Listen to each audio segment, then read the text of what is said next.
AICCയുടെ സംഘടനാ ചുമതലയുള്ള ജനറൽ സെക്രട്ടറിയായ KC വേണുഗോപാൽ കേരള കാര്യങ്ങളിൽ സക്രിയമായി ഇടപെടുന്നതിൽ അദ്ദേഹത്തിൻ്റെ പാർട്ടിക്കകത്തും പുറത്തും വലിയ ആമർശമുണ്ട്. പലരും അത് പരസ്യമായി പ്രകടിപ്പിക്കുന്നു, ചിലരത് രഹസ്യമായി പ്രകടിപ്പിക്കുന്നു, മറ്റു ചിലരത് സോഷ്യൽ മീഡിയയിലെ അണികളിലൂടെ പ്രകടിപ്പിക്കാൻ ശ്രമിക്കുന്നു.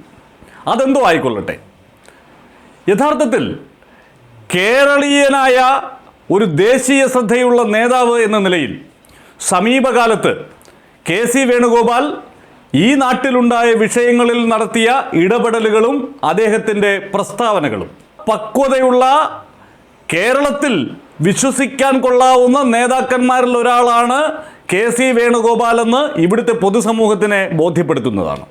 ആലപ്പുഴയിലെ ഗർദർ അപകടമുണ്ടായ വേളയിൽ അദ്ദേഹം അവിടെ നടത്തിയ സന്ദർശനം, അവിടുത്തെ ഉദ്യോഗസ്ഥരുമായി അദ്ദേഹം നടത്തിയ സംഭാഷണം, അതൊക്കെ നമ്മുടെ മുന്നിലുണ്ട്. അതൊക്കെ ഒരു നാടകമായിരുന്നു എന്ന് പറയുന്ന ആളുകളുണ്ട്. എന്തിനാണ് ആലപ്പുഴയുടെ MP ആയ KC വേണുഗോപാൽ ഒരു നാടകം കളിക്കുന്നത്? ആ വീഡിയോ ശ്രദ്ധിച്ച് നോക്കിയാൽ നമുക്ക് ബോധ്യമാകും.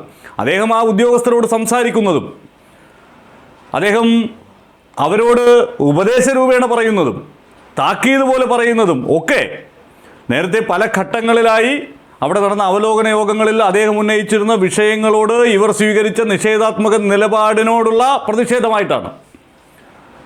അപ്പോൾ കാര്യങ്ങൾ പഠിച്ച് അവതരിപ്പിക്കാൻ അദ്ദേഹത്തിന് സാധിക്കുന്നുണ്ട്. ഇപ്പോൾ ബീഹാർ തെരഞ്ഞെടുപ്പിലെ കോൺഗ്രസിനേറ്റ വലിയ തിരിച്ചടിയുടെ കാര്യത്തിലായാലും ഇപ്പോൾ നടന്നുകൊണ്ടിരിക്കുന്ന ഈ SIR എന്ന ജനാധിപത്യ കൊള്ളയ്ക്കെതിരായിട്ടാണെങ്കിലും KC വേണുഗോപാലിൻ്റെ പ്രതികരണങ്ങൾ ആ തരത്തിൽ നാടിൻ്റെ ശ്രദ്ധ ആകർഷിക്കുന്നുണ്ട്. ഏറ്റവും ഒടുവിൽ ഈ SIR ബന്ധപ്പെടുത്തി നമ്മുടെ നാട്ടിലുണ്ടായിരിക്കുന്ന വലിയ ആശയക്കുഴപ്പത്തെ KC വേണുഗോപാൽ എത്ര സിമ്പിളായാണ് നമ്മുടെ മുന്നിലേക്ക് അവതരിപ്പിക്കുന്നത്.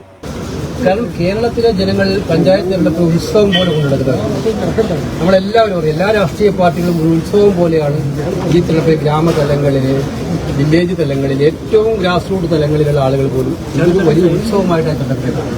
അവരെല്ലാം ഈ തെരഞ്ഞെടുപ്പിൽ ഇൻവോൾവ് ചെയ്യുന്ന സമയം തന്നെ കൃത്യമായി നോക്കിയാൽ 9-ാം തീയതി പോളിംഗ് ഡേറ്റ് ദിവസമാണ് ഈ VLOമാർക്ക് ഇത് കൊടുക്കേണ്ട അവസാന ദിവസം. അപ്പൊ അവരുടെ മുന്നിലുള്ള ഈ ജോലിഭാരം അവരെ സമ്മർദ്ദത്തിലാക്കിയതിന്റെ വെളിച്ചത്തിലുണ്ടായ സാഹചര്യമാണ് ഇവിടെ ഉണ്ടായത്. SIR എന്ന് പറയുന്നത് ജനാധിപത്യ പ്രക്രിയയെ അട്ടിമറിക്കാനുള്ള ക്ലിയർ ആയിട്ടുള്ള ഗൂഢപദ്ധതിയാണ്.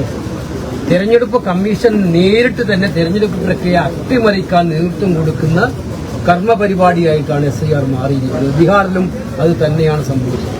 നിങ്ങളുടെ പ്രാഥമിക നിഗമനത്തിൽ 75ഓളം നിയമസഭാ സീറ്റുകൾ അട്ടിമറിച്ചിരിക്കുന്നത് SIR. മറ്റു പല ഘടകങ്ങളുണ്ട്. ഇത് തന്നെയാണ് ഇപ്പൊ കേരളത്തിലും പ്ലാൻ ചെയ്യാൻ പോകുന്നത്. കേരളത്തിലൊരു വലിയ ജനാധിപത്യ ഉത്സവം നടക്കുകയാണ്. ആ ജനാധിപത്യ ഉത്സവം നടക്കുന്ന വേളയിൽ അതിനെ ആശങ്കയിലാഴ്ത്തുന്ന വിധത്തിൽ ഇവിടെ തെരഞ്ഞെടുപ്പ് ആദ്യഘട്ടം നടക്കുന്ന ദിനത്തിലാണ് ഈ SIRന്റെ ഫോം തിരികെ നൽകേണ്ടുന്ന അവസാന ദിവസം. ആളുകൾക്കാണെങ്കിൽ ഇപ്പോഴും ഒരു കാര്യത്തിലും ഒരു വ്യക്തതയുമില്ല. BLOമാർ നെട്ടോട്ടമോടുന്നു. ഇതിന് ചുമതലപ്പെട്ടിരിക്കുന്ന ജില്ലാ കളക്ടർമാരടക്കം വലിയ ആശങ്കയിലാണ്. അവരൊക്കെ വോളണ്ടിയർമാരെ വരെ തേടി പരസ്യങ്ങൾ ചെയ്യുന്ന സ്ഥിതിവിശേഷമുണ്ടായിരിക്കുന്നു. അത്തരമൊരു ഘട്ടത്തിൽ ഈ ജനാധിപത്യ ഉത്സവത്തെ അട്ടിമറിക്കാനും അവിടുത്തെ ജനങ്ങളുടെ ജനാധിപത്യ അവകാശത്തെ ഭീതിയിലാഴ്ത്താനും കേന്ദ്ര സർക്കാർ നടത്തുന്ന ഈ വലിയ ജനാധിപത്യ ധ്വംസനത്തെ കേരള സർക്കാർ അനുകൂലിക്കുന്നത് ശരിയല്ല എന്ന നിലപാടിന് പ്രസക്തിയുണ്ട്. ഈ തിരക്കിനിടയിൽ ഇതൊന്നും പാടില്ല എന്ന് വെറുതെ പ്രസ്താവന നടത്തിയതുകൊണ്ടോ പ്രമേയം പാസ്സാക്കിയതുകൊണ്ടോ ആയില്ല. അതിനെതിരായുള്ള ശക്തമായ നിലപാടുകൾ ഉണ്ടാകുന്നില്ല. CPIM സുപ്രീം കോടതിയെ സമീപിച്ചിരിക്കുന്നു എന്ന വാർത്ത ഉള്ളപ്പോൾ തന്നെയും കേരളത്തിൽ ഈ പ്രോസസ്സിന് ഇത്തരമൊരു വലിയ ജനാധിപത്യ ഉത്സവം നടക്കുന്ന വേളയിൽ അനുമതി നൽകിയത് നമ്മുടെ ജനങ്ങളെ ഭീതിയിലാഴ്ത്താനാണ് കാരണമാവുക എന്ന് KC വേണുഗോപാൽ പറയുമ്പോൾ അതിന് വലിയ അർത്ഥതലങ്ങളുണ്ട്. അതാണ് പറഞ്ഞത്. KC വേണുഗോപാലിൻ്റെ സമീപകാലത്തെ നിലപാടുകൾ, അദ്ദേഹത്തിൻ്റെ ഇടപെടലുകൾ, അതൊക്കെയും കൃത്യമായ പഠനത്തിൻ്റെ അടിസ്ഥാനത്തിൽ ജനങ്ങളിലേക്ക് ആഴ്ന്നിറങ്ങി ചെല്ലുന്ന തരത്തിൽ. തിരുവനന്തപുരം കോർപ്പറേഷനിൽ സ്ഥാനാർത്ഥി ചിത്രമൊക്കെ തെളിഞ്ഞതോടെ BJP അമിതമായ ആത്മവിശ്വാസത്തിലാണ്. തിരുവനന്തപുരം ലോക്സഭാ മണ്ഡലത്തിൽ രാജീവ് ചന്ദ്രശേഖർ വന്നപ്പോൾ രാജീവ് ജി തന്നെ ജയിക്കും എന്ന് BJPക്കാർ വിശ്വസിച്ചതുപോലെ തിരുവനന്തപുരം കോർപ്പറേഷൻ ഒരു BJP മേയർ ഭരിക്കും എന്ന് ഇക്കുറിയും അവർ വലിയ ആത്മവിശ്വാസം കൊള്ളുന്നു. അങ്ങനെയുള്ള പ്രചരണമാണ് അവർ നടത്തിക്കൊണ്ടിരിക്കുന്നത്. ഇതാ BJPയുടെ മേയർ വന്നു കഴിഞ്ഞു എന്ന്, വികസിത അനന്തപുരി ഞങ്ങൾ യാഥാർത്ഥ്യമാക്കി കഴിഞ്ഞു എന്ന്. യഥാർത്ഥത്തിൽ കഴിഞ്ഞ തവണ 35 സീറ്റ് കിട്ടിയ, അതിന് മുമ്പത്തെ തെരഞ്ഞെടുപ്പിൽ 35 സീറ്റ് കിട്ടിയ, കയ്യിലുണ്ടായിരുന്ന ഒരു സീറ്റ് ഉപതെരഞ്ഞെടുപ്പിലൂടെ ഇപ്പോൾ നഷ്ടമായ BJPക്ക് അവരുടെ സിറ്റിംഗ് സീറ്റുകളിൽ എത്ര എണ്ണം നിലനിർത്താൻ സാധിക്കും? നമ്മളുടെ ഒരു പ്രാഥമിക പരിശോധന, സ്ഥാനാർത്ഥി ചിത്രമായി നോമിനേഷൻ പ്രക്രിയ നടന്നുകൊണ്ടിരിക്കുന്ന ഒരു വേളയിൽ BJPയുടെ കയ്യിലുള്ള 14 സിറ്റിംഗ് സീറ്റുകൾ അവർക്ക് നഷ്ടപ്പെടുമെന്നുള്ള കാര്യം 95% ഉറപ്പാണ്. നേരിയ ഒരു 5% സാധ്യത മാത്രം. ആ സാധ്യതയ്ക്കുള്ള കാരണമെന്ന് പറയുന്നത് അവിടുത്തെ UDF സ്ഥാനാർത്ഥികളുടെ പ്രകടനമാണ്. ഇപ്പോൾ UDFും തരക്കേടില്ലാത്ത ഒരു പ്രകടനം ഇക്കുറി തിരുവനന്തപുരം കോർപ്പറേഷനിൽ ആസൂത്രിതമായ സ്ഥാനാർത്ഥി നിർണയത്തിലൂടെയൊക്കെ സാധ്യമാക്കും എന്ന് കരുതുന്നത് കൊണ്ട് തന്നെ BJPയുടെ 14 സിറ്റിംഗ് സീറ്റുകൾ അവർക്ക് നഷ്ടമാകുമെന്ന് നമുക്ക് ഉറപ്പിച്ച് പറയാനാകും. ആ 14 സീറ്റുകൾ ഏതൊക്കെയെന്ന് പരിശോധിക്കാം. കഴക്കൂട്ടം നിയമസഭാ മണ്ഡലത്തിലുള്ള വാർഡുകൾ BJP വലിയ പ്രതീക്ഷ കഴിഞ്ഞ തവണയും അതിൻ്റെ മുമ്പത്തെ തവണയും ഒക്കെ വച്ചിരുന്ന ഇടമാണ്. പക്ഷേ അവസാനം റിസൾട്ട് വരുമ്പോൾ BJPക്ക് 4-5 സീറ്റിൽ ഒതുങ്ങേണ്ടി വരുന്നു. ഇക്കുറിയും അത് തന്നെ സംഭവിക്കും.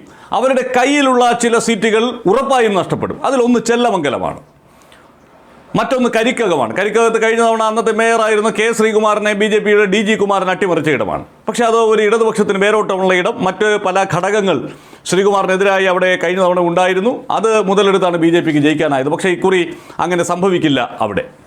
ഇനി വട്ടിയൂർക്കാവിൽ BJP തരക്കേടില്ലാത്ത ഒരു പ്രകടനം കഴിഞ്ഞ തവണ കാഴ്ചവെച്ചിരുന്നു. അതിൻ്റെ പ്രധാനപ്പെട്ട കാരണം വട്ടിയൂർക്കാവിൽ നല്ല സ്വാധീനമുള്ള UDFും കോൺഗ്രസും അവിടെ പൂർണ്ണമായും ദുർബലമായി പോയി എന്നുള്ളതാണ്. വട്ടിയൂർക്കാവിൽ നല്ല വേരോട്ടമുള്ള ജനകീയ പിന്തുണയുള്ള K. മുരളീധരൻ തന്നെയാണ് ഇക്കുറി UDFിൻ്റെ തെരഞ്ഞെടുപ്പ് പ്രവർത്തനങ്ങൾക്ക് ചുക്കാൻ പിടിക്കുന്നത് എന്നുള്ളത് കൊണ്ട് വട്ടിയൂർക്കാവിൽ വലിയ കുതിപ്പൊന്നും നടത്തിയില്ലെങ്കിൽ പോലും തങ്ങളുടെ വോട്ട് തങ്ങളിലേക്ക് തന്നെ കൊണ്ടുവരാൻ കോൺഗ്രസിന് സാധിച്ചാൽ BJPക്ക് വലിയ തിരിച്ചടി ഉണ്ടാകും. എങ്കിലും BJP ഉറപ്പായും അവിടെ പരാജയപ്പെട്ടു പോകും എന്ന് നമുക്ക് ഈ സാഹചര്യത്തിൽ പറയാൻ കഴിയുന്ന ഒരു വാർഡ് ശാസ്തമംഗലമാണ്. BJPയുടെ ഒരു വിഭാഗത്തിൻ്റെ മേയർ സ്ഥാനാർത്ഥിയായ ശ്രീലേഖ മത്സരിക്കുന്ന ഇടം. അവിടെ BJP ഒരു കാരണവശാലും ജയിക്കില്ല എന്നുള്ള കാര്യം ഇപ്പോഴേ എഴുതി വെച്ചുകൊള്ളൂ. മറ്റു ചില വാർഡുകളിലും BJPക്ക് കടുത്ത വെല്ലുവിളിയുണ്ട്. ഇപ്പോൾ നെട്ടയം പോലുള്ള വാർഡ് VV രാജേഷ്, മറ്റൊരു മേയർ സ്ഥാനാർത്ഥിയായ VV രാജേഷ് മത്സരിക്കുന്ന കൊടുങ്ങാനൂർ വാർഡ്, അവിടെയൊക്കെ കോൺഗ്രസിൻ്റെയും ഇടതുപക്ഷത്തിൻ്റെയും സ്ഥാനാർത്ഥികൾ മികച്ചവരാണ്, നാട്ടുകാരാണ്. അത് VV രാജേഷിന് തിരിച്ചടിയാകുന്ന ഒരു ഘടകമാണ്. തുരുത്തുമൂല പോലെയുള്ള വാർഡ് BJPയിൽ നിന്ന് LDFന് പിടിച്ചെടുക്കാൻ സാധിക്കുന്ന ഇടമാണ്. കാരണം അവിടുത്തെ കോൺഗ്രസിൻ്റെ സ്ഥാനാർത്ഥിയും മികച്ചതാണ് എന്നുള്ളത് കൊണ്ട്. എങ്കിലും നമ്മൾ ശാസ്തമംഗലത്തെ മാത്രം അക്കൗണ്ട് ചെയ്യുകയാണ് ഈ ഘട്ടത്തിൽ.